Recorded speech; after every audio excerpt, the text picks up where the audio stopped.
یہ لٹیرے تھے، ڈاکو تھے، تو ان کے جو تنخواہ دار مفتی ہیں وہ بھی لوٹنے ہی کا حکم دے رہے ہیں. ایک سلوات بھیجے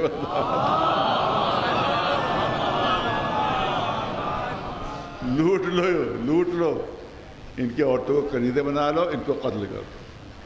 آج دنیا میں جتنی بھی دہشت گردی ہے وہ انہی فتووں کے مطابق ہے. یہاں کے اوپر اسے انٹرویو لینے آئے تھے، شاید کوئی ٹی وی تھا، بہت بڑا ٹی وی، کہ صاحب یہ دہشت گردی رکے کیسے بھائی، رکے کیسے؟ ہم نے کہا کہ سعودی عرب کے مولویوں کے فتوے رکوا دیجیے، دہشت گردی خود بخود رک جائے. یہاں حکومت تو دوستی کے پینگ بڑھا رہی ہے اور وہ دہشت گردی پھیلا رہے سب. اور انہی کے فتووں کی بنیاد پر ہندوستان میں بھی دہشت گردی ہے، انہی کے فتووں کی بنیاد پر شام میں ہے، عراق میں ہے، پاکستان میں ہے. جہاں جہاں دہشت گردی ہے وہ سب انہی وہابی مفتیوں کے فتووں کی بنیاد کے اوپر ہے. آپ جڑ کاٹ نہیں رہے ہیں اور چاہتے ہیں کہ درخت نہ اگے. دہشت گردی کا درخت تو اگتا ہی رہے گا جب تک اس کی جڑ نہ کاٹیں گے آپ، اور جڑ ہے سعودی عرب. ایک سلوات بھیجے ورنہ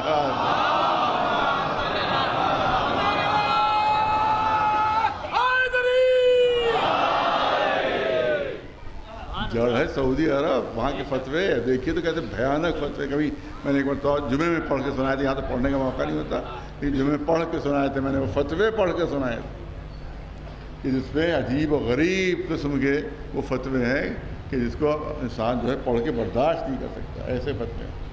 تو یہ ساری آتنکواد، سارے دہشت گرد، یہ روزانہ جو پاکستان میں مارے جا رہے ہیں، شیعہ جو عراق میں مارے جا رہے ہیں، جو افغانستان میں مارے جا رہے ہیں، اور جو یہاں جو دہشت گردی پھیل رہی ہے، یہ جو سر تن سے جدا والا نعرہ ہے، اسی کے لیے اس کو کیسے روکا جائے؟ ہم نے کہا سعودی عرب پر پابندی لگا دیے، سارے فتوے رک جائیں گے.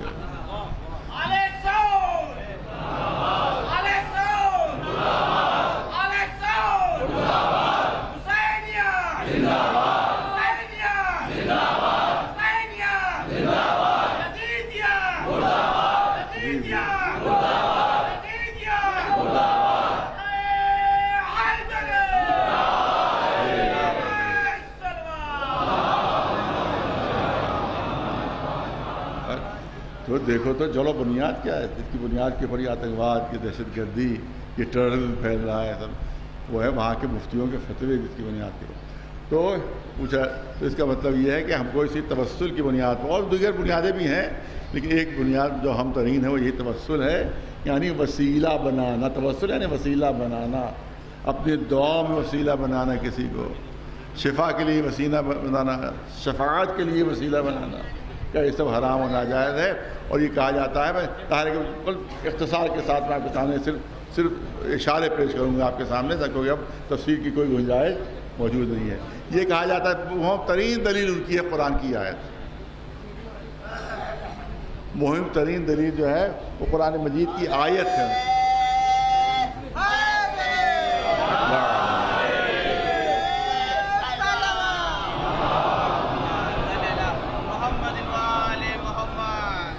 مولانا اسلم صاحب تشریف لے آئے، آئیے تشریف لے آئیے. علماء کرام تو سامنے آنا چاہیے.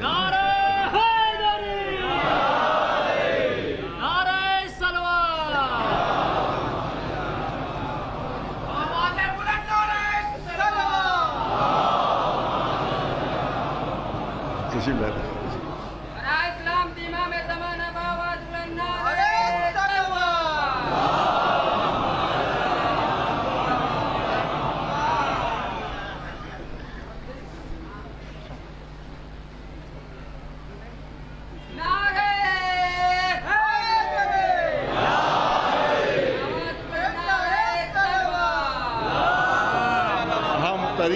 دلیل ان وہابیوں کی جو وسیلے کے منکر ہیں، توسل کے منکر ہیں، شفاعت کے منکر ہیں، تمام ان کی اہم ترین دلیل ایک قرآن مجید کی آیت.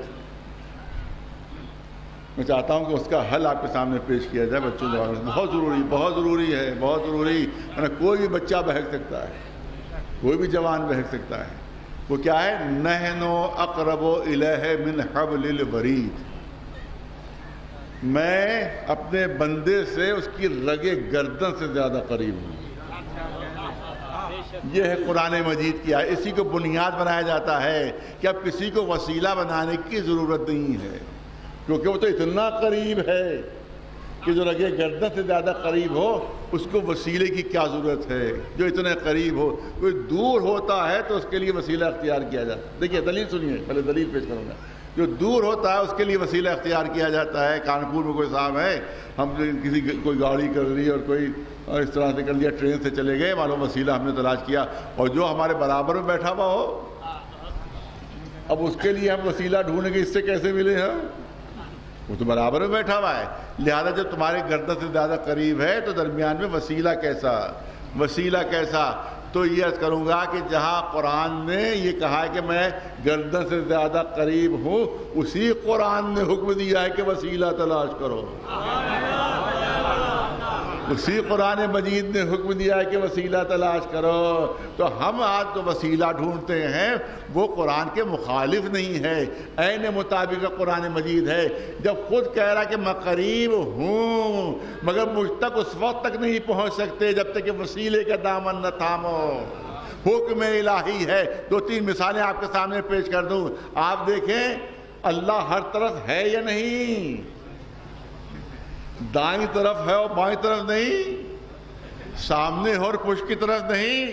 ہے کوئی مسلمان جو اس بات کو کہے گا نہیں ایک طرف ہے اور ایک طرف نہیں ہے؟ خود قرآن مجید کہہ رہا ہے کہ اینما تولوا فثم وجہ اللہ، جدھر رخ کرو گے اللہ ہے، جدھر رخ کرو گے اللہ ہے، جدھر رخ کرو گے اللہ ہے۔ یہی تو قرآن کہہ رہا ہے کہ جدھر رخ کرو تو اللہ ہے۔ تو اب جدھر بھی چاہے نماز پڑھ لو۔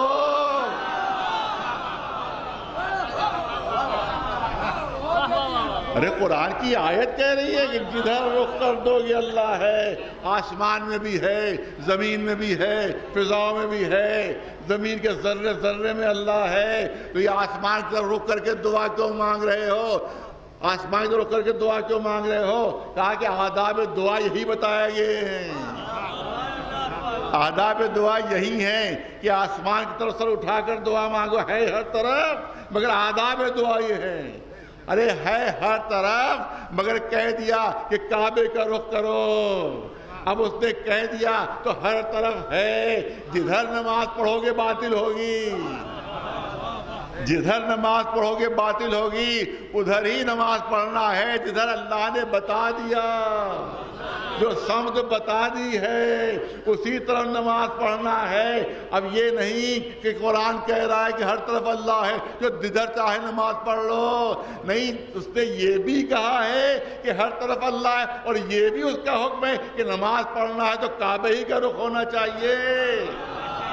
کعبے کے علاوہ کسی طرف اور رخ کرو گے تو نماز تمہاری باطل ہو جائے گی۔ اس کا مطلب یہ ہے کہ حکم الہی کے تحت ہم وسیلہ ڈھونڈتے ہیں، حکم الہی کے تحت وسیلہ تلاش کرتے ہیں۔ ارے مجھے یہ بتا دو کہ سب سے بڑا شرک کیا ہے؟ سب سے بڑا شرک کیا ہے؟ سب سے بڑا شرک ہے کسی غیر اللہ کو سجدہ کر لینا۔ یہ سب سے بڑا شرک ہے، اس سے بڑا شرک کوئی نہیں ہے، اس سے بڑا شرک ہو ہی نہیں سکتا کہ اللہ کے علاوہ کسی کو سجدہ کر لو۔ تو وہی اللہ جو کہہ رہا ہے کہ میرے علاوہ کسی کو سجدہ نہ کرنا، وہی حکم دے رہا ہے، وہی حکم دے رہا ہے کہ آدم کو سجدہ کرو، آدم کو سجدہ کرو۔ تو شیطان کی غلطی کیا تھی؟ یہ وہی غلطی ہے جو آج بھی ملا دہرا رہا ہے۔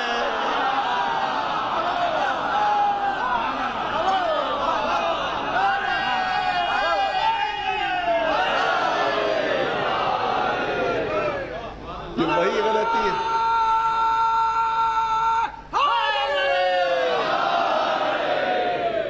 یہ وہی غلطی ہے جو آج بھی ملا دہرا رہا ہے کہ بھائی ہم سے بڑا کوئی موحد نہیں۔ توحید یہ ہے کہ بھائی اس کے علاوہ کسی سے نہ مانگو، توحید یہ ہے کہ اس سے علاوہ کسی سے طلب نہ کرو۔ وسیلہ بنانا توحید کے خلاف ہے، یہ شرک ہے۔ تو میں پوچھتا ہوں کہ سب سے بڑا شرک کیا ہے؟ سب سے بڑا شرک ہے غیر اللہ کو سجدہ کر لینا۔ تو اب وہ شیطان جب غیر اللہ کے سجدے سے انکار کر رہا ہے تو اس سے بڑا توحید کا ماننے والا پھر کون ہے؟ اس سے بڑا موحد کون ہے؟ مگر اس کو بزم سے نکال دیا، نکل جا، ارے نکل جا، تو اس لائق نہیں ہے کہ میرے بدنوں میں بیٹھ سکے، نکل جا۔ ارے تو نہیں سمجھا کہ عبادت کیا ہے، تو نہیں سمجھا کہ عبادت کیا ہے۔ عبادتی من حیث ترید لا من ہے، عبادتی من حیث ارید لا من حیث ترید۔ عبادت وہ ہے جو میں چاہتا ہوں، وہ نہیں ہے جو تو چاہتا ہے۔ ایک صلوات بلند آواز پر محمد۔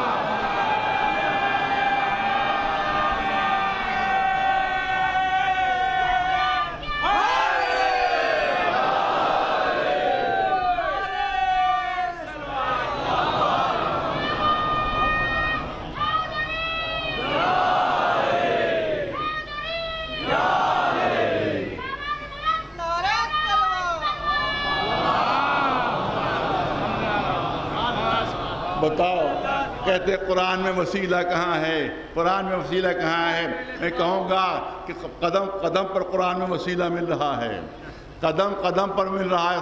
سنو، کیا جناب یوسف نہیں معلوم، ان کو نہیں علم تھا کہ وسیلہ بنانا جو ہے وہ شرک ہے؟ کیا جناب یعقوب کو نہیں معلوم تھا کہ وسیلہ بنانا شرک ہے؟ ارے جب بینائی چلی گئی جناب یعقوب کی، اور جب تمام بھائی جناب یوسف کی خدمت میں پہنچے، اس کے بعد جب آپس میں گفتگو ہوئی کہ میرے باپ کی کیا حالت ہے، کیا روتے روتے آپ کے غم میں ان کی بینائی جا چکی ہے؟ ارے توجہ رہے، قرآن پوچھتے ہو، قرآنی دلیل دے رہا ہوں۔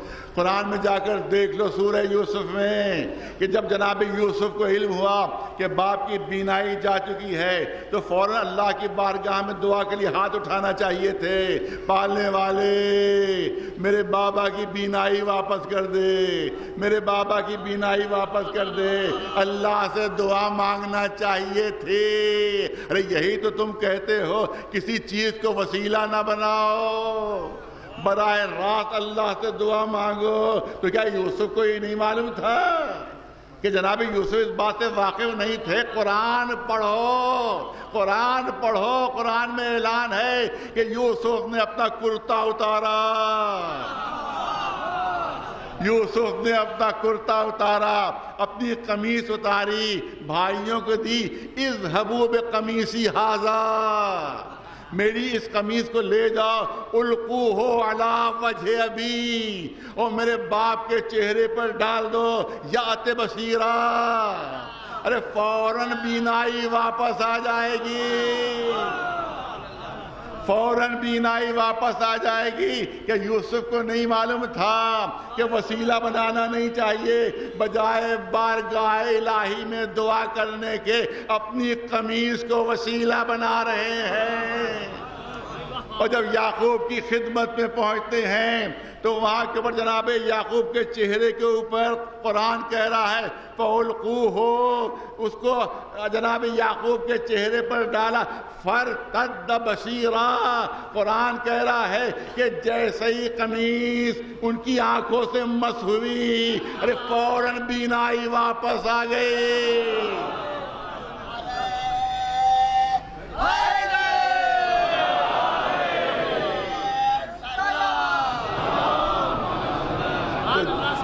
تو جو قمیص جس میں رسالت سے مس ہو گئی، جس میں نبوت سے مس ہو گئی، اس میں یہ اثر پیدا ہو گیا، اس میں یہ اثر پیدا ہو گیا کہ گئی ہوئی بینائی واپس آ گئی۔ تو جس کو تھوڑی دیر کوئی نبی پہن لے اس میں اتنا اثر ہو جاتا ہے، تو جس قبر میں قیامت تک رسول رہنے والے ہیں تو کیا اس میں کوئی اثر نہیں ہوگا؟ ایک صلوات بھیجے بلند آواز سے۔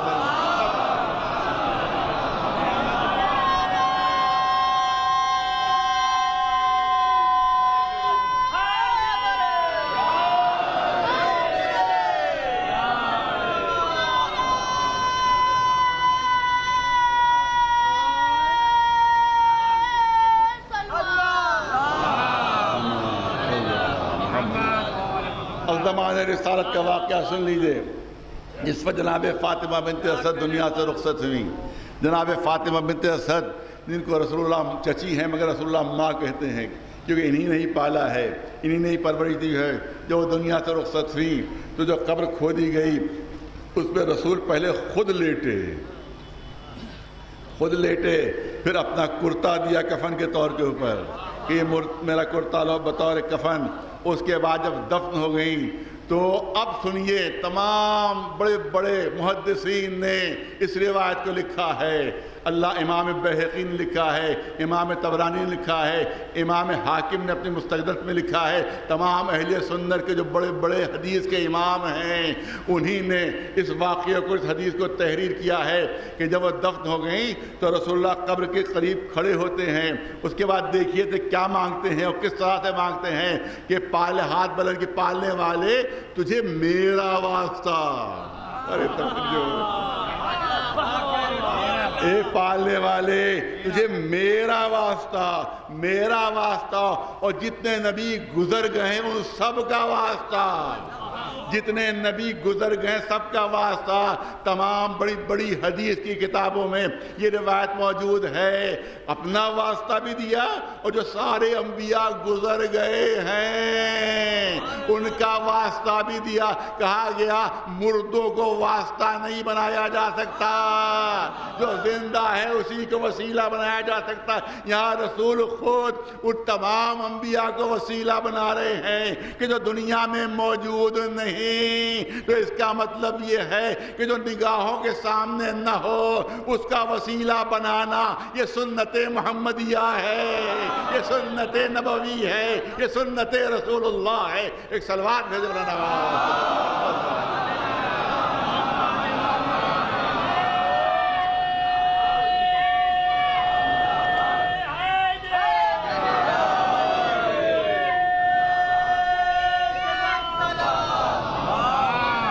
میری ماں کو بخش دے, میری ماں کو بخش دے. یہ تو اہل سنت کی کتابوں میں یہ روایت ہے, لیکن شیعہ کتب میں جو روایت ہے وہ میں آپ کے سامنے پیش کرنا چاہتا ہوں. شیعہ کتب میں یہ روایت ہے کہ رسول اللہ ٹھہرے رہے, رکے رہے, تدفین کے بعد بھی ٹھہرے رہے, رکے رہے. یہ کہا جھکے, جھک کر اپنے چہرے کو قبر جناب فاطمہ بنت اسد کی قبر کے قریب لائے اور بالکل ہونٹوں کو قبر سے ملا کر کہا. عجیب جملے کہے, عجیب جملے کہے, ابنوں کے, ابنوں کے, ابنوں کے. اے مادر گرامی آپ ہی کا بیٹا ہے, آپ ہی کا بیٹا ہے, آپ ہی کا بیٹا ہے. ارے یہ کیا رسول اللہ فرما رہے ہیں؟ تمام اصحاب حیرت زدہ کہ آخر یہ رسول اللہ نے کیا کیا کہ اپنا چہرہ ماں کی قبر قریب جناب فاطمہ بنت اسد ان کی قریب, ان کے قبر سے بالکل ملا دیا. فرماتے ہیں یا امی ابنوں کے, ابنوں کے, ابنوں کے, اے مادر گرامی ارے آپ ہی کا بیٹا ہے, آپ ہی کا بیٹا ہے, آپ ہی کا بیٹا. اصحاب نے حیرت سے کہا یہ کیا آپ نے فرمایا؟ کہ منکر نکیر آئے تھے, میری ماں سے سوال کر رہے تھے, ماں سے پوچھا من ربک, ماں نے بتا دیا. ماں سے پوچھا کہ من نبیک, بتا دیا. اب جیسے ہی منکر نکیر نے پوچھا کہ من امامک, آپ کا امام کون ہے, تو میری ماں ہلکی سی رکی, میری ماں ہلکی سی رکی. میں نے جھک کر کہا ابنوں کے, ابنوں کے, ابنوں کے. ارے آپ ہی کا بیٹا ہے, آپ ہی کا بیٹا ہے, آپ ہی کا بیٹا ہے. روایت یہی تک ہے, مگر اس پر میں کوئی تبصرہ کرنا چاہتا ہوں, کچھ تبصرہ کرنا چاہتا ہوں. مجمع کی خاموشی بتا رہی کہ وہ تبصرہ منتظر ہیں کہ میرا تبصرہ بھی سن لے. اس کا مطلب یہ نہیں تھا کہ امام کی معرفت نہیں تھی. ارے توجہ رہے, میں مجمع کی خاموشی سمجھ رہا ہوں. اس کا یہ مطلب نہیں تھا, یہ مطلب نہیں تھا کہ امام کو پہچانتی نہیں تھی, رسول نے بتایا ابنوں کے, ابنوں کے, یہ نہیں مطلب تھا. بلکہ رکی کیوں تھی, ہلکا سا رکی کیوں تھی؟ پہچانتی تھی کہ امام کون ہے, معلوم تھا کہ امام کون ہے, پر اس لیے رکی تھی کہ کس لقب سے پکاروں, کس خطاب سے آواز دوں. ارے علی کہوں کہ حیدر کہوں کہ ابو تراب کہوں کہ حسنین کہوں, ابو الحسنین کہوں, فاتح خیبر کہوں کہ فاتح خندق کہوں کہ فاتح بدر و حنین کہوں. ارے کس خطاب سے پکارو؟ رسول نے جھک کر کہا آپ ہی کا بیٹا ہے, آپ ہی کا بیٹا ہے. جس نام سے پکار لیجئے, جس لقب سے دل چاہے پکار لیجئے.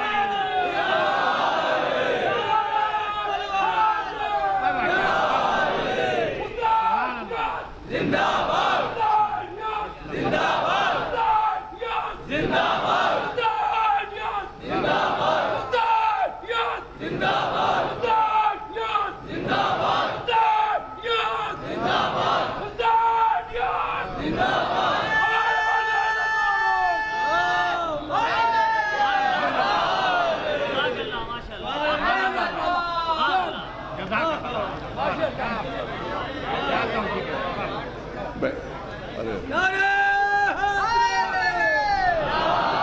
وہابیوں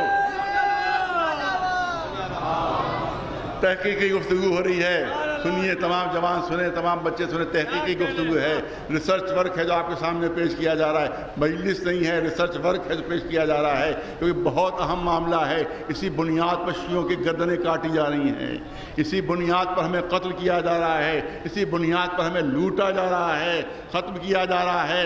دیکھو تو کہ خود تمہارے مذہب والے کیا کہہ رہے ہیں، تمہارے محدثین خود کیا کہہ رہے ہیں، تمہارے مفسرین خود کیا کہہ رہے ہیں۔ ابن تیمیہ کہ جو وہابیت کا بابا آدم سمجھا جاتا ہے، اس کی مشہور کتاب ہے مجموعہ فتاوی، اس نے کئی جلدوں میں اپنے فتوی کا جو ہے اس کا مجموعہ پیش کیا گیا ہے۔ اسی میں ایک حدیث ہے جو میں پیش کرنا چاہتا ہوں، وہ حدیث خود ابن تیمیہ نے پیش کی ہے۔ وہ حدیث پیش کر کے اس کے جملے ہیں ابن تیمیہ کے کہ یہ انہی حدیثوں میں سے ایک حدیث ہے، یہ انہی حدیثوں میں سے ایک حدیث ہے کہ جو حدیثیں قرآن مجید کی آیتوں کی تفسیر کرتی ہیں۔ بہت توجہ رہے، یہ انہی ابن تیمیہ لکھ رہے ہیں، حدیث نقل کر کے، ابھی حدیث پیش کروں گا، یہ حدیث نقل کر کے ابن تیمیہ تبصرہ کر رہے ہیں کہ انہی حدیثوں میں سے ایک حدیث ہے کہ جو آیات قرآنی کی تفسیر کرتی ہیں، انہی میں سے ایک حدیث۔ ابن تیمیہ رد نہیں کیا ہے بلکہ کہا ہے کہ قرآن کی تفسیر ہے یہ حدیث، قرآنی آیات کی تفسیر ہے۔ وہ کون سی ہے؟ وہ لکھتے ہیں کہ جب جناب آدم زمین کے اوپر تشریف لائے، ہماری روایت تو تھوڑا سا فرق ہے لیکن ان کی روایت وہ پیش کرنا چاہتا ہوں کیونکہ ان کو قائل کرنا ہے، اپنوں کو قائل نہیں کرنا ہے، توجہ رہے، لہذا انہی کی حدیث پیش کر رہا ہوں کہ جب آدم زمین پر آئے تو رونے لگے، توبہ کرنے لگے۔ اس کے بعد آدم نے کہا کہ اللہم انی اسألک بحق محمد، اللہم انی، ابن تیمیہ لکھ رہے ہیں مجموعہ فتاوی میں اور اپنی تائید کے ساتھ لکھ رہے ہیں، اور راوی کون ہے؟ خلیفہ دوم راوی ہے، خود خلیفہ دوم روایت کر رہے ہیں کہ رسول اللہ سے میں نے خود سنا کہ رسول اللہ نے فرمایا کہ جب جناب آدم زمین پر تشریف لائے تو بارگاہ الہی میں عرض کی کہ اللہم انی اسألک بحق محمد لما غفرت لی، لما غفرت لی، پالنے والے میں آپ کے محبوب محمد کا واسطہ آپ کو دے رہا ہوں پالنے والے، پھر تو میری مغفرت کیوں نہیں کر رہا ہے، میری مغفرت کیوں نہیں، لما غفرت لی، پھر میری مغفرت کیوں نہیں کر رہا ہے۔ یہ جملہ خود بتاتا ہے کہ آدم اور اللہ میں کوئی معاہدہ پہلے ہو چکا ہے کہ دیکھو کن کا حوالہ دو گے تو توبہ قبول کروں گا، اسی وعدے کو یاد دلا رہے ہیں، اسی وعدے کا ذکر کر رہے ہیں جناب آدم کہ جب میں محمد کا واسطہ دے رہا ہوں جو نبی رحمت ہے تو پھر تو میری دعا کو قبول کیوں نہیں کر رہا ہے، میری توبہ کو قبول کیوں نہیں کر رہا ہے۔ ابن تیمیہ لکھتے ہیں کہ خلیفہ دوم نے فرمایا کہ اس کے بعد اللہ کی آواز آتی ہے کہ فقد غفرت لک، میں نے تجھ کو معاف کر دیا، اے آدم میں نے تجھ کو معاف کر دیا، وَلَوْلَا محمد لما خلقتک، اور یاد رکھ اگر محمد نہ ہوتے تو میں تجھے پیدا نہ کرتا، توجہ رہے، اگر محمد نہ ہوتے تو میں تجھے پیدا نہ کرتا۔ اس کا مطلب یہ ابن تیمیہ مان رہے ہیں کہ رسول اللہ کو ان کی ظاہری پیدائش سے پہلے آدم نے وسیلہ بنایا، آدم نے وسیلہ بنایا، تو کہا کہ غیب میں رہنے والے کو وسیلہ نہیں بنا سکتے، جو سامنے ہو اس کو وسیلہ بنا سکتے ہو، تو رسول کب آدم کے سامنے تھے؟ جو آدم وسیلہ بنا رہے ہیں، محمد پردہ غیب میں ہیں، آدم وسیلہ بنا رہے ہیں۔ ایک صلوات بھیجے محمد پر۔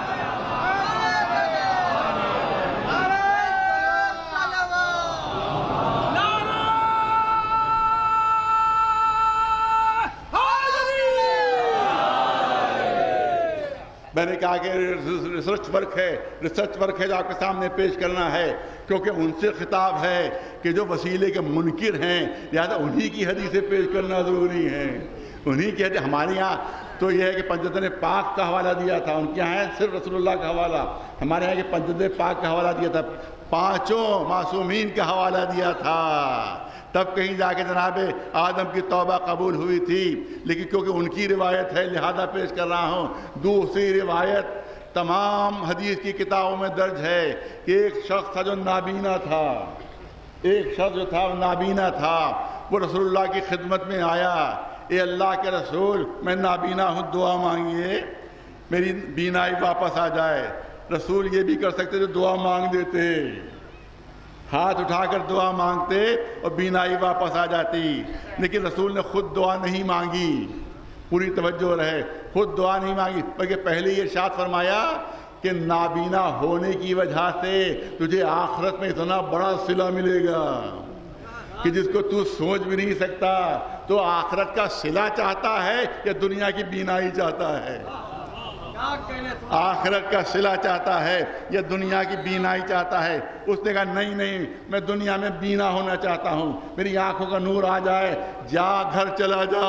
رسول نے خود دعا نہیں مانگی، جا گھر چلا جا، وضو کر، 2 رکعت نماز پڑھ، نماز حاجت، اس کے جب نماز تمام ہو جائے تو بارگاہ الہی میں ہاتھ بلند کرنا، اللہم انی اسألک و توجہ الیک بمحمد النبی الرحمہ، اس کے بعد زور سے پکارنا یا محمد یا محمد۔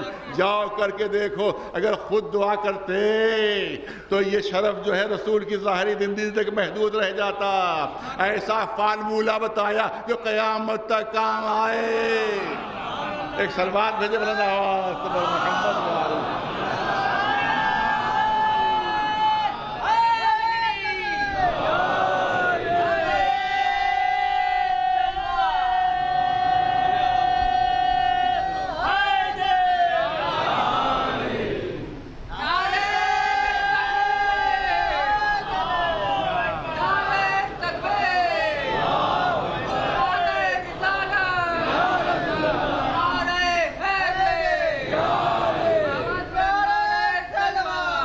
امام زمانہ ٹرسٹ میں تعاون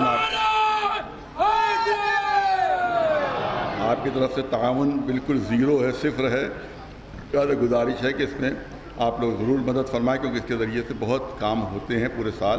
لہٰذا گزارش ہے امام زمانہ اسلام ٹرسٹ میں آپ حضرات ضرور تعاون فرمائیں، کیونکہ صرف 2 ہی دن رہ گئے ہیں۔ لہٰذا اگلا پچھلا سب حساب جو ہے وہ برابر کیجئے، اور کیا اس سے زیادہ اس کے اندر ڈالیے۔ آپ زیادہ جتنا تعاون کیجیے گا انشاءاللہ اتنا ہی اس میں کام ہوگا۔ صلوات بھیجے بلند آواز سے اصحاب کرام کے سامنے رسول نے فرمایا جاؤ 2 رکعت نماز پڑھو، وضو کرو 2 رکعت نماز پڑھو، جب نماز تمام کر لینا تو بارگاہ الہی میں دعا مانگنا، اللہم انی اسألک بحق محمد و توجہ الیک بحق محمد نبی الرحمہ۔ اس کے بعد پکارنا یا محمد یا محمد، تمہاری بینائی واپس آ جائے گی، تمہاری آنکھیں واپس آ جائیں گی۔ اصحاب بیٹھے ہوئے تھے، ابھی بزم تمام نہیں ہوئی تھی، ابھی دربار تمام نہیں ہوا تھا، وہ شخص دوڑتا ہوا آیا، اس طرح سے جیسے کوئی بینا شخص دوڑتا ہے جس کی آنکھیں آ چکی ہیں۔ رسول کے قدموں پر سر رکھ دیا، اے اللہ کے رسول بینائی واپس آ گئی۔ اے اللہ، دیکھیے کہا جاتا ہے کہ مرنے کے بعد وسیلہ نہیں بنا سکتے، یہ بھی جب کہا گیا کہ زمانہ رسالت میں لوگ رسول اللہ کو وسیلہ بناتے تھے تو اب قلابازی کھائی مفتیوں نے، اب ملاؤں نے قلابازی کھائی۔ ارے زندہ سے مانگ سکتے ہو، مردہ کو نہیں بنا سکتے۔ ارے شریک، اس کا مطلب اللہ کا شریک زندہ کو بنا سکتے ہیں آپ؟ اللہ کا شریک زندہ بن سکتا، بس مردہ نہیں بن سکتا۔ تو شرک ہوا کہ نہیں ہوا؟ چاہے مردہ ہو چاہے زندہ ہو، شریک ہو، شرک ہو گیا کہ نہیں ہو گیا؟ لیکن صرف اور صرف دھوکہ دینے کے لیے پبلک کو باتیں بدلی جاتی ہیں، فتوے بدلے جاتے ہیں۔ جب ثبوت پیش کر دیا گیا کہ رسول اللہ کو وسیلہ بنایا گیا تو کہا کہ نہیں، زندہ کو آپ بنا سکتے، مردہ کو نہیں بنا سکتے۔ اب سن لیجئے، یہ حدیث تمام حدیث کی کتابوں میں ہے۔ وہ شخص خلیفہ سوم کے زمانے تک زندہ تھا، وہ شخص رسول اللہ دنیا سے رخصت ہو چکے ہیں، رسول اللہ دنیا سے جا چکے ہیں، خلیفہ سوم کا زمانہ ہے۔ ایک شخص تھا جو خلیفہ سوم سے ملنا چاہتا تھا، مگر جب بھی جاتا تھا دربار روک دیتے تھے، کہاں جا رہا تم، کہاں جا رہا تم؟ نہیں، اجازت نہیں، جاؤ، نہیں مل سکتے۔ اب وہ گھبرا چاروں طرف گھوم رہا تھا. اسی شخص سے ملاقات ہوئی کہ جس کو رسول اللہ نے بینائی عطا کی تھی. یہ علماء اہل سنت لکھ رہے ہیں، شیعہ کتابوں میں نہیں ہے. علماء اہل سنت لکھ رہے ہیں، اور انہی کے لیے پڑھ بھی رہا ہوں، شیعوں کے لیے پڑھ بھی نہیں رہا ہوں. ایک صلوات بلند آواز تو محمد وآلہ.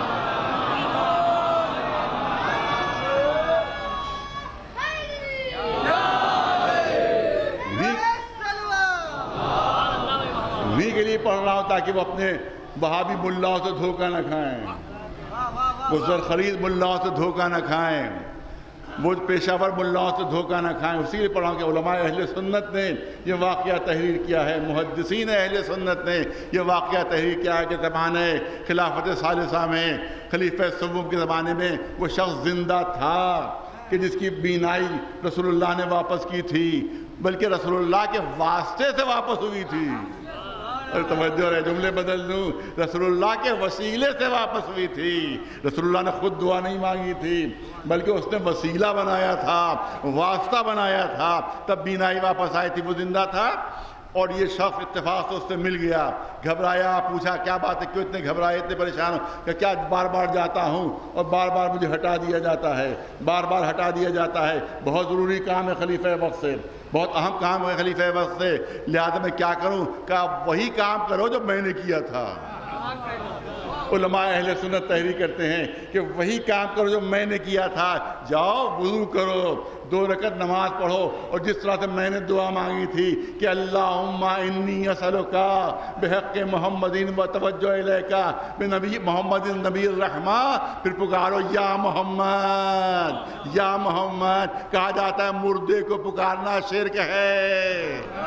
زمانے خلافت ثالثہ میں وہ کہہ رہے ہیں صحابی رسول ہیں جو کہہ رہے ہیں یا محمد کہہ کے پکارو، تمہارا کام حل ہو جائے گا، تمہاری مشکل حل ہوگی. اس نے اسی طرح سے نماز پڑھی، اسی طرح سے دعا مانگی.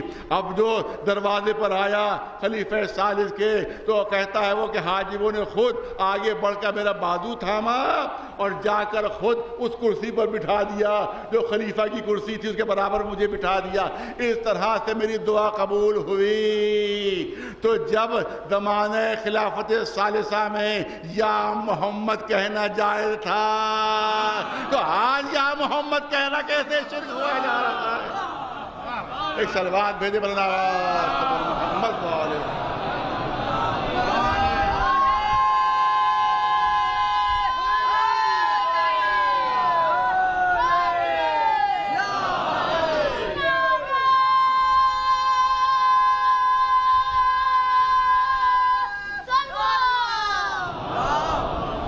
بس بہت کم وقت رہ گیا میرے پاس، کیا کیا جائے. بڑی مشکل منزل میری ہے کہ میں اس ریسرچ پر کو آپ کو کتنا پیش کروں کتنا نہیں. لہذا بات کو مختصر کرنا چاہتا ہوں کہ رسول اللہ نے وسیلے بنائے ہیں ہماری نجات کے لیے. نجات کے لیے وسیلے بنائے، بغیر ان کے تمہیں نجات نہیں مل سکتی. جو وسیلے بنے ہوئے ہیں، بنانا شرک ہے. ارے توجہ ہے.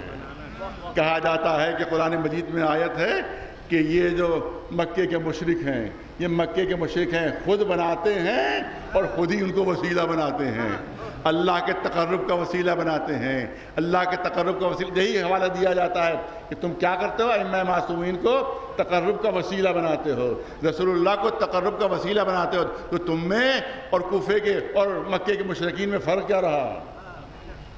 مکے کے مشرکین میں اور تم میں فرق کیا رہا؟ وہ بھی وسیلہ بناتے تھے اور کہتے تھے ہم ان کی عبادت نہیں کر رہے ہیں. یہی جملے ہیں، ہم ان کی عبادت نہیں کر رہے ہیں بلکہ ان کو تقرب کا وسیلہ بنا رہے ہیں، ان کو تقرب کا وسیلہ بنا رہے ہیں. تو تم بھی تو یہی کہتے ہو کہ ہم اہل بیت کی عبادت نہیں کر رہے ہیں، ہم اہل بیت کی عبادت نہیں کر رہے ہیں بلکہ ان کو ہم تقرب کا وسیلہ بنا رہے ہیں. تو تمہارے جملے میں ان کے جملے میں کوئی فرق نہیں ہوا. وہ بھی یہی کہتے ہیں، تم بھی یہی کہتے ہو. میں کہوں گا نہیں، زمین و آسمان کا فرق ہے، زمین و آسمان کا فرق ہے. وہ خود بناتے ہیں اور کہتے ہیں. یہاں اللہ نے جن کو بنایا ہے ہم ان کو وسیلہ بنا رہے ہیں. خود بنانا شرک نہیں، اللہ نے جن کو بنا دیا ہے ان کو ماننا عین توحید ہے. ایک صلوات بھیجے اللہ آئیے جلدی جلدی قرآن کی انشاءاللہ بات میں نعرے لگائیے گا، بات مکمل ہو، بات آپ کے سامنے پیش کروں۔ قرآن مجید پوری توجہ رہے، وسیلہ نہ بناؤ، وسیلہ نہ بناؤ، نہیں، وسیلہ بنانا واجب ہے، وسیلہ بنانا واجب ہے، مگر خود نہ بناؤ۔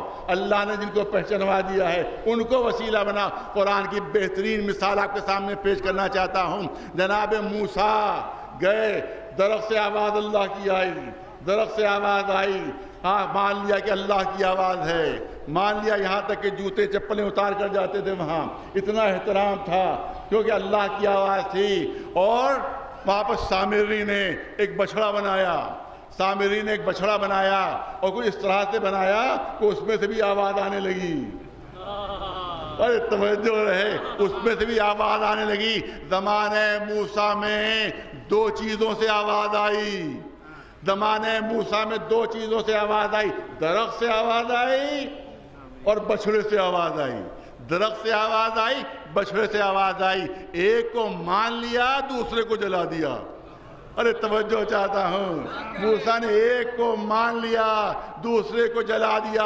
آواز اس سے بھی آ رہی ہے، آواز اس سے بھی آ رہی ہے، بے جان وہ بھی ہے، بے جان یہ بھی ہے، اس کو مانا کیوں، اس کو جلایا کیوں؟ موسیٰ جواب دیں گے، یہ بنانے والوں نے خود بنایا تھا، یہ دنیا والوں نے خود بنایا تھا، لہذا یہ جلنے کے لائق ہے، اور اس کو اللہ نے مقرر کیا تھا، تعظیم کے لائق ہے۔ ایک صلوات بھیجے محمد۔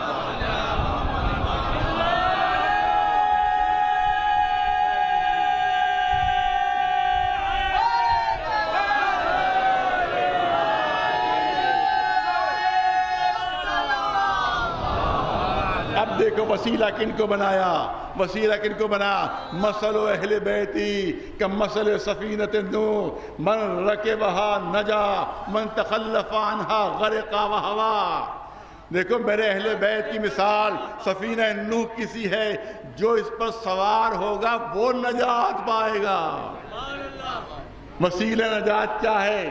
سفینہ اہل بیت، جو اس پر سوار ہوگا وہ نجات پائے گا، اور جو اس سے روگردانی اختیار کرے گا وہ غرق و ہلاک ہو جائے گا۔ اس کا مطلب یہ ہے کہ سفینہ اہل بیت سفینہ نجات ہے، اس پر سوار ہونا ضروری ہے۔ پوری توجہ رہے، بہت بڑے مفسر ہیں علامہ فخر الدین رازی، علامہ فخر الدین رازی، انہوں نے آیہ مودت کے ذیل میں یہ حدیث لکھی اپنی تفسیر کبیر میں، اپنی تفسیر کبیر میں یہ حدیث لکھی کہ رسول نے فرمایا ہے کہ مثل اہل بیتی کا مثل سفینۃ نوح، میرے اہل بیت کی مثال سفینہ نوح کسی ہے، جو اس پر سوار ہوا اس کو نجات ملی، جو روگردان ہوا وہ ہلاک ہوا۔ اب کیا لکھتے ہیں کہ شیعہ جو ہیں وہ ادھوری بات پر عمل کرتے ہیں، ہم مکمل بات پر عمل کرتے ہیں۔ کہا انہی نے، تحریر کیا انہی نے کہ کشتی بغیر ستاروں کے سہارے نہیں چلتی۔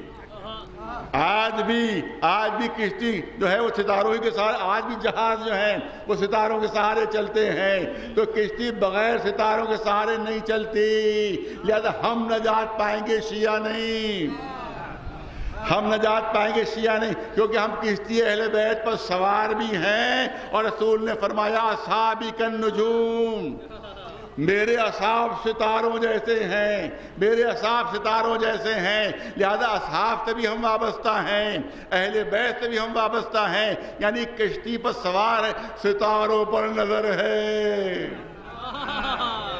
علامہ راضی لکھ رہے ہیں کہ کشتی اہل بیت پر ہم سوار ہیں اور ستاروں پر نظر ہے، نجات ہمیں ملے گی، نجات ہمیں ملے گی۔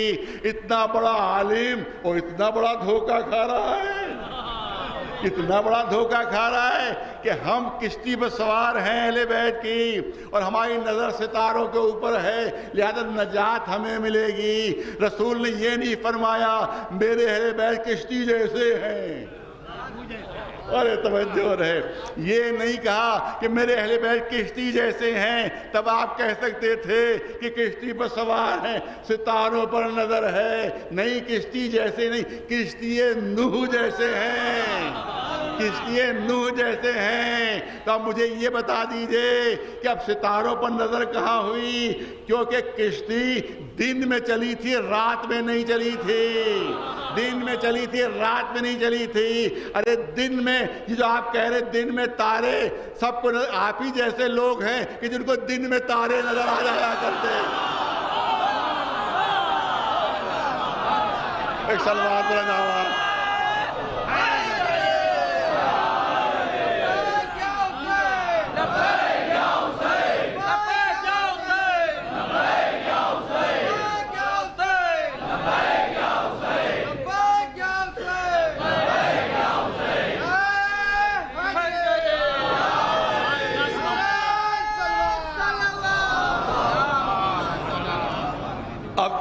صاحبان ذوق ہے، جملہ نظر کرنا چاہتا ہوں. ستاروں پر نظر ہے، کشتی پہ سوار ہیں.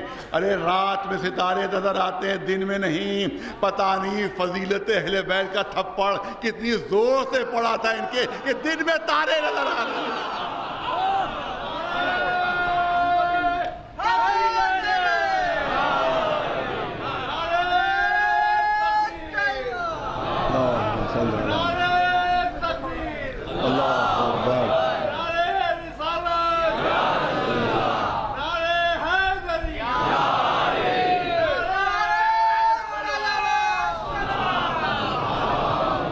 تو اگر فرض کیا جائے، دوسری چیز یہ ہے کہ قرآن کہہ رہا ہے کہ ابر تھا، قرآن کہہ رہا ہے بارش ہو رہی تھی. تو جب ابر تھا تو ستارے کہاں نظر آ گئے؟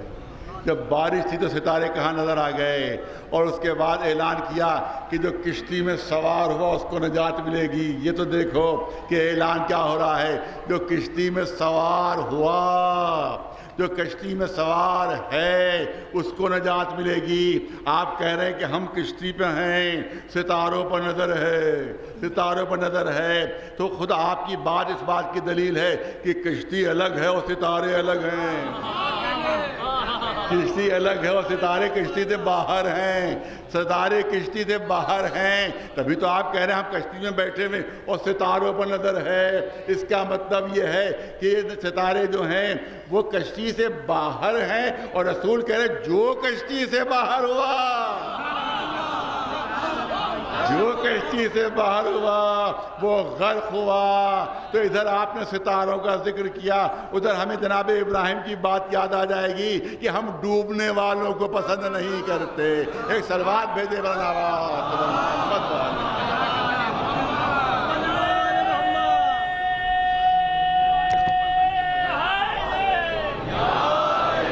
اور یہیں پر مجھے والد مرحوم کے جملے یاد آتے ہیں. اسی موقع پر کبھی کبھی فرماتے تھے، وہ کہتے تھے کہ عام کشتی نہیں ہے بلکہ کشتی نوح ہے. کشتی نوح ہے اور مثل کہا ہے، مثل نہیں کہا ہے.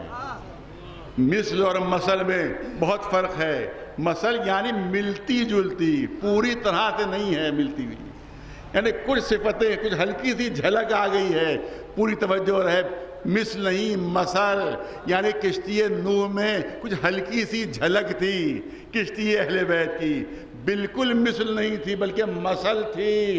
کیونکہ فرق تھا کشتی نوح میں اور کشتی اہل بیت میں. کشتی نوح لکڑی کے ٹکڑوں سے بنی تھی اور کشتی اہل بیت جگر کے ٹکڑوں سے بن رہی ہے، دل کے ٹکڑوں سے بن رہی ہے. وہ ستاروں کے سہارے چل سکتی ہے مگر توجہ رہے، عام کشتیاں ستاروں کے سہارے چل سکتی ہے مگر کشتی نوح صرف اللہ کے اشارے پر چل رہی تھی. اور یہاں اللہ نے اعلان فرمایا کہ اہل بیت وہ ہیں کہ جن کا ارادہ میرا ارادہ ہے. ایک سلوات بھیجے بہت توجہ رہے. وہ فرماتے تھے کہ کشتی نوح جو ہے وہ عذاب کے پانی میں چلی تھی، کشتی اہل بیت رحمت کے دریاؤں میں چل رہی ہے، رحمت کے دریاؤں میں چل رہی ہے. ارے کشتی نوح کوہ جودی پر جا کر ٹھہر گئی تھی اور کشتی اہل بیت حوض کوثر پر جا کر ٹھہری. ایک صلوات بلند آواز محمد والے.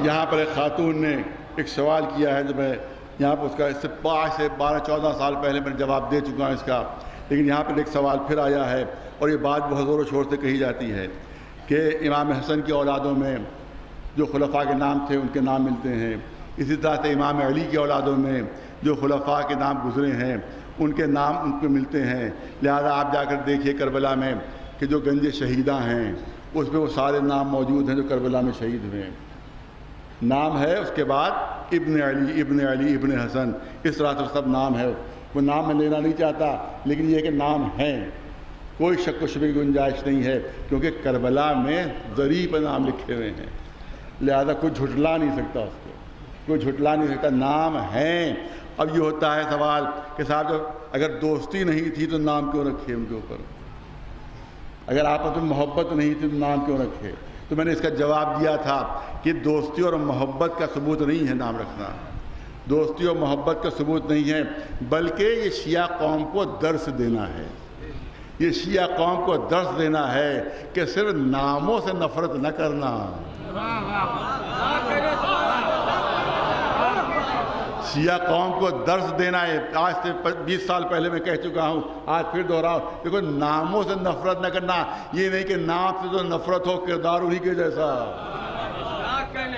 نام سے تو اظہار نفرت کرو میں کردار انہی جیسا، لعنت بھیج رہے ہو بس سیرت انہی جیسی، وہ بے ایمان تھے تم بھی بے ایمانی کر رہے ہو، وہ غاصب تھے تم نے بھی غصب کر لیا، وہ جھوٹے تھے تم نے بھی جھوٹ بولنے لگے تم، لہذا لعنت سے کوئی فائدہ نہیں ہوگا، برا بھلا کہنے سے کوئی فائدہ نہیں ہوگا، کیونکہ تم نام کو برا کہہ رہے ہو، کردار تمہارا ویسے ہی، سیرت تمہاری ویسے ہی، لہذا نام پر نام رکھا ہے اس لیے کہ دیکھو ناموں سے نفرت کرنے سے فائدہ نہیں ہوگا، کردار بدلو، اپنی سیرت بدلو۔ ارے اصل پوری توجہ رہے، حالانکہ لفظ جو ہے وہ بہت کنٹروورشیل ہے، مگر میں عرض کرنا چاہتا ہوں کہ اصل تبرہ نام پر نہیں ہے، اصل تبرہ یہ ہے کہ ان کے کردار سے اپنے کردار کو الگ رکھو، ان کی سیرت سے اپنی سیرت کو الگ رکھو، یہ ہے اصلی تبرہ۔ ایک سلوات بھیجے بر محمد ایک سلوات بلند آواز سے بر محمد، لہذا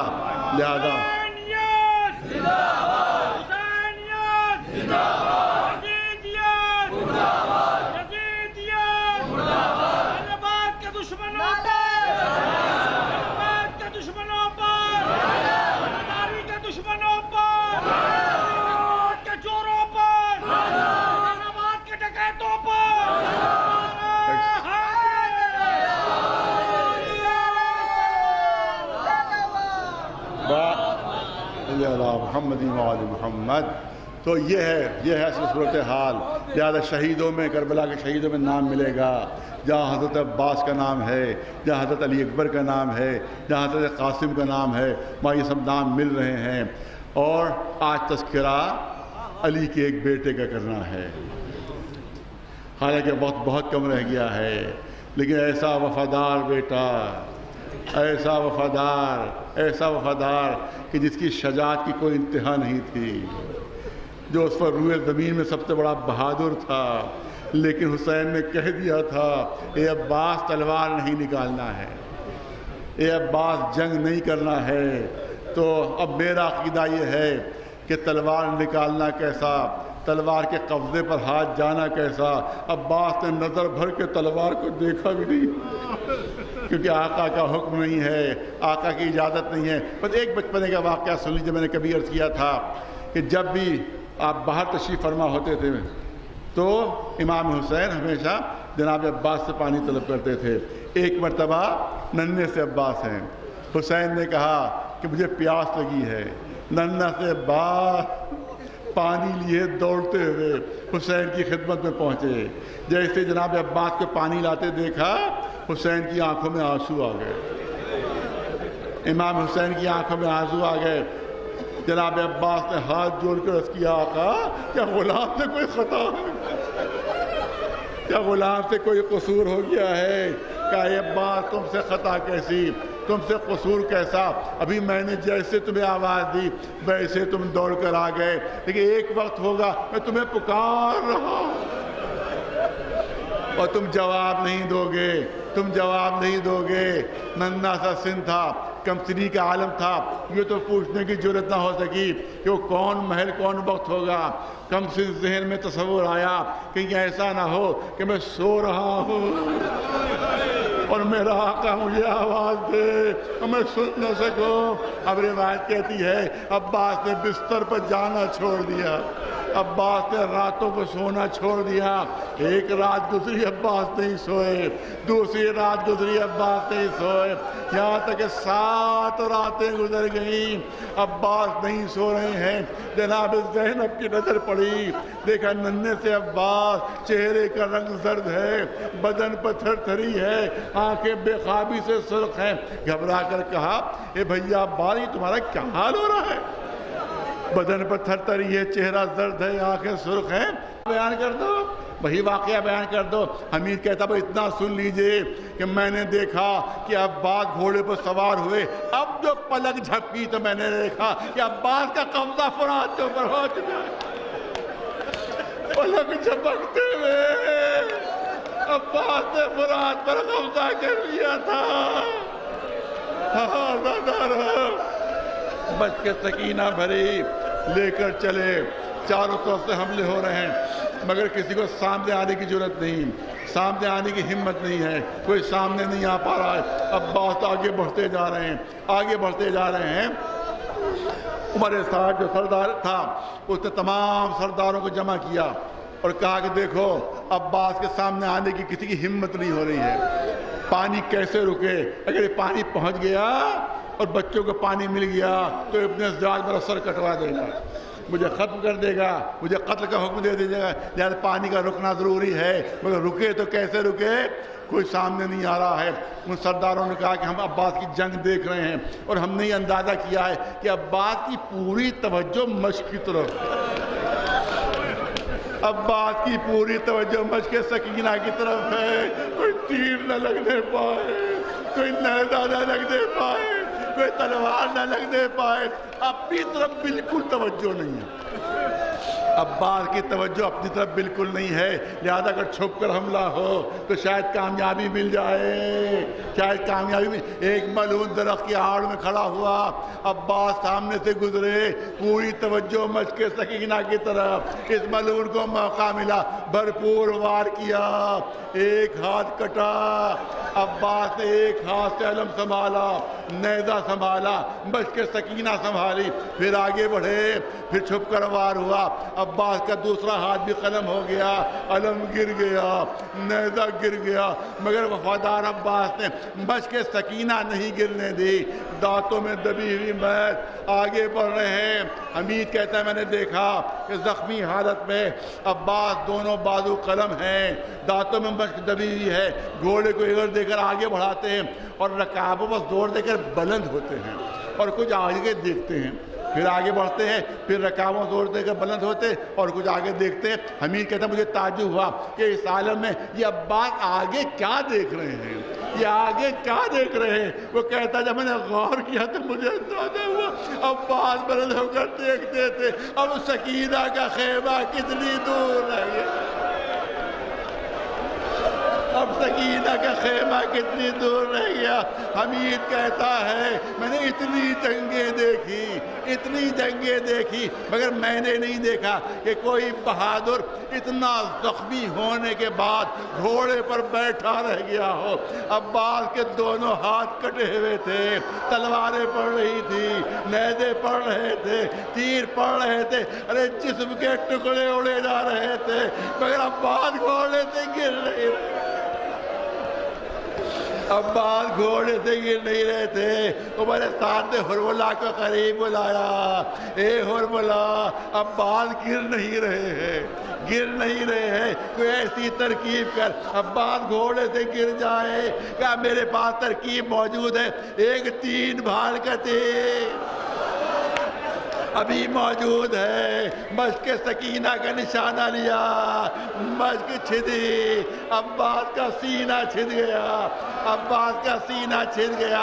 ایک ملعون قریب آیا, ہاتھ میں بڑا سا گرز لیے ہوئے, اے عباس میں نے سنا تم بڑے بہادر ہو, میں نے سنا ہے تم بڑے شجاع ہو، میں تم پر حملہ کر رہا ہوں، اگر روک سکو تو روک لو۔ عباس نے حسرت سے آسمان کی طرف دیکھا، پالنے والے تو دیکھ رہا میرے دونوں ہاتھ کٹے ہوئے ہیں، ملعون نے گرد مارا۔ عباس کا سر شگافتہ ہوا، عباس چورا کر زمین پر گرے۔ عزاداروں بس آخری جملے ہیں، 1 منٹ سے زیادہ نہیں لینا ہے۔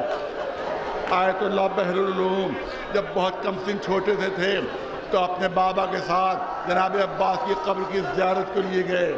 نیچے اس زمانے میں تہہ خانہ کھلا ہوا تھا، ان کا سن 8-9 برس کا تھا۔ اپنے بابا کے ساتھ جناب عباس کی قبر کی زیارت کی۔ جب زیارت کر چکے تو سوال کیا اپنے بابا سے، اے بابا یہ بتائیے کہ آپ ہی لوگ فرماتے رہتے ہیں کہ جناب عباس کا قد اتنا طویل تھا کہ جب گھوڑے پر بیٹھتے تھے تو پیر زمین سے لگ جاتے تھے۔ کہاں بیٹا سچ کہہ رہے ہو، ہمارے چھوٹے آقا کا قد ایسے ہی تھا کہ جب گھوڑے پر بیٹھتے تھے تو پیر زمین سے لگ جاتے تھے۔ بابا جب اتنا طویل قد تھا تو یہ قبر اتنی چھوٹی کیوں ہے؟ یہ قبر اتنی چھوٹی کیوں ہے؟ یہ سننا تھا۔ ان کے بابا نے ایک چیخ مارے، اے میرے بیٹے تم نے کیا پوچھ لیا؟ اے میرے بیٹے تم نے کیا پوچھ لیا؟ ارے میرے سینے پر خنجر مار دیا تم نے، یہ کیا پوچھا؟ نہیں بابا آپ ہی بتائیے یہ قبر اتنی چھوٹی کیوں ہے؟ کہا اگر پوچھا ہے تب سن لے کہ جس وقت بے بسی کے عالم میں دونوں ہاتھ کٹے ہوئے، سر شگافتہ عباس کربلا کی زمین پر پڑے ہوئے تھے تو عمر سعد گھوڑے کی پیٹھ پر کھڑا ہوا، گھوڑے کی پیٹھ پر کھڑا ہوا اور پورے لشکر کو خطاب کر کے کہا، اے لشکر والو تم میں سے کون ہے جو علی سے بدلہ لینا چاہتا ہے؟ تم میں سے کون ہے جو علی سے بدلہ لینا چاہتا ہے؟ ہزاروں ہاتھ اٹھ گئے، ہزاروں ہاتھ اٹھ گئے۔ ہم علی سے بدلہ لیں گے، ہم علی سے بدلہ لینا چاہتے ہیں۔ کسی نے کہا میرے باپ کو مارا، کسی نے کہا میرے دادا کو علی نے مارا، کسی نے کہا چچا کو مارا، مگر یہاں علی کہاں ہے؟ میں علی سے بدلہ کیسے لے؟ کہ علی کا لال عباس ارے بے بس زمین پر پڑا ہوا ہے، جو علی سے بدلہ لینا چاہتا ہو وہ آ کر عباس سے بدلہ لے لے۔